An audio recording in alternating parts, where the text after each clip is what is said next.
Many people ask me often, why is it that as an anxious attachment style, it seems like my ability to pick the right person to date is almost broken? Maybe you find yourself constantly investing in people who are emotionally unavailable, who are not ready to commit to a relationship, and yet you're somebody who really wants that commitment. Well, today, we're going to do something different, and I'm going to take you through an exercise that will help you start to see who you're picking in relationships and why. I'm going to take you through this exercise, but before I do, I want to let you know we're going to go through this exercise. The first part of this exercise is going to be an insight exercise. It's going to help you see why you may be choosing the wrong people. And then at the end of the video, we'll go through what you can do differently to put an end to this pattern once and for all and start choosing people that will actually help you achieve and create really fulfilling and lasting relationships.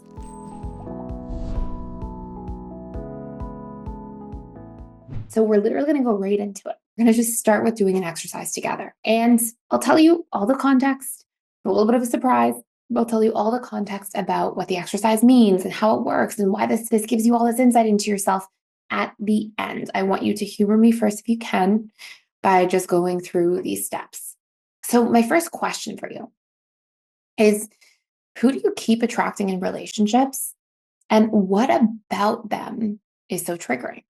So for example, maybe you find like I constantly date people who are emotionally unavailable, or I constantly date people who are not able to commit. They're not able to commit to me. They don't put in consistent effort, or people who don't really want to be there for me the way that I'm hoping, or people who dismiss my feelings or needs, or people who are kind of flighty and don't pay consistent attention to me. Maybe people who aren't present. And if you can, write it on paper. If you can't, because you're driving or you're on the go, you can come back to this later, but at least take a mental note right now. Okay. You can still do this exercise even if you're not writing it out. And then I want you to draw a line down your paper. Okay. So just like a full column, a full line. And on the other side of that column where you wrote all of those traits that trigger you about the person, people are emotionally unavailable, they dismiss me, they're not present. I want you next to it to ask yourself a really important question. From 1 to 10, how much do I act this way in the relationship to myself? So, for example, from 1 to 10, how emotionally unavailable are you to you? Okay. How often do you not listen to your own feelings and needs, for example? So you're emotionally unavailable to yourself. From 1 to 10, how much do you struggle to really be present with yourself and your own emotions, especially when you're feeling something? And maybe you're like, wait, I'm really low on the scale. I'm hardly ever present with myself. That's why I keep looking for somebody who will be present with me. I'm actually not that emotionally available to myself. That's why I keep looking for somebody who will be emotionally available to me. Maybe you said, I find that this person, I keep attracting people who dismiss me or ignore me. Well, how often do you dismiss or ignore yourself? And what you're going to start to find is that there are usually parallels. The things that we invest in with other people are usually very much a mirror into ourselves, specifically how we treat ourselves, how we treat our own feelings, our own needs, our own boundaries. Maybe you say, I constantly invest in people who are inconsistent. Well, where are you inconsistent with yourself? Maybe you're not really consistently honoring yourself and your truth because you're too busy people pleasing sometimes. This is not an exercise for me to give you a hard time. This is an exercise with a full intent to just support you in gaining insight and seeing what's going on. Because it's through understanding these things, the very keys to unlock how to start choosing differently. So we're going to talk about how. The first thing you need to know is that we will constantly be attracted to what we are to ourselves. Why? Because the conscious mind may say, I want to date emotionally available people, but your conscious mind is making up roughly 3 to 5% of all your daily decisions, all of your daily feelings, beliefs, patterns, thoughts, actions, where your subconscious mind is the one really running the show. Your subconscious mind is your habituated self. It's responsible for roughly 95 to 97% of all of your beliefs, thoughts, emotions, actions. So we, at a baseline level, are basically being run by our subconscious mind. And your subconscious mind wants to choose what's familiar because it equates familiarity to safety. So what's the most familiar will always be how you treat yourself. So if you are emotionally unavailable to yourself, when somebody's emotionally unavailable to you, It might feel like butterflies. Your subconscious is like, yes, this is familiar. This is a fit. This feels right. Your conscious mind can say, wait, I don't want this.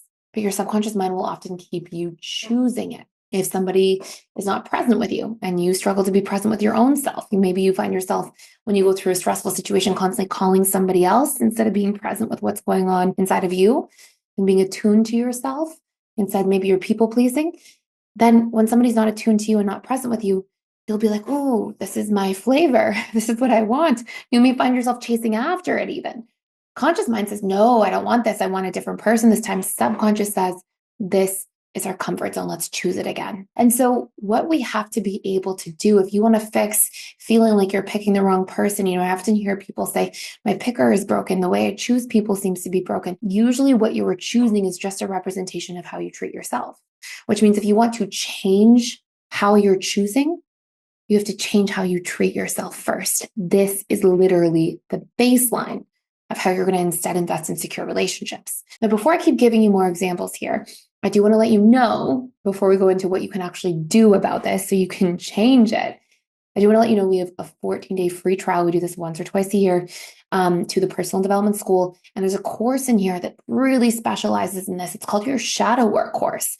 And this is based on the work of Carl Jung. We go really, really deep and we combine shadow work with subconscious reconditioning work, how we can actually leverage neuroplasticity to change our patterns. And there's a free course all about how to really change this once and for all. If you want to check it out, and again, 14 days for free, you'll be able to download courses, workbook materials, really dive in and move the needle on some of these things. So now I have kind of a part 2 exercise for you, which is in a third column. If you can draw one more line down your paper, I want you to ask yourself, what is one thing I can commit to every single day to do this differently? If I'm not present with myself, then what am I going to do instead? Maybe I will meditate in the morning, or maybe I'll have an alarm on my phone every 3 to 5 hours to check in with how I'm feeling and what I'm needing. If I'm emotionally unavailable to myself because I'm people pleasing everybody all the time, how can I actually learn to take my feelings and needs into consideration more often? Maybe work on expressing to other people what I feel and need instead of just doing what I think they want me to do or being what I think they want me to be. And if you do something once a day that's a daily action across 21 days, that 21 days is going to help you start to build neural pathways that are more likely to stick. You see, repetition and emotion is what fires and wires these neural pathways. So the more you're able to do this over time, the more you're going to see really profound results. When you start to treat yourself like a secure person would treat you, you are going to start choosing to be attracted to securely attached people, because this is how the subconscious mind works. So I am so curious. What were your findings? What were your moments? If you share it in the comments below, I will seriously come back and read them. I love sharing this exercise with other people. Hopefully you had some key insights and takeaways. What did you notice about who you keep being attracted to and investing in? And how does that actually mirror back to how you treat yourself? And what is it that you're going to do each day to do something different? I would love to hear from you in the comments down below. I'll come back and read them. Thank you for watching. Thank you for going through this exercise with me. I hope you enjoyed it. And remember, we do have that free trial available for 14 days to go deeper on this topic in that link down below.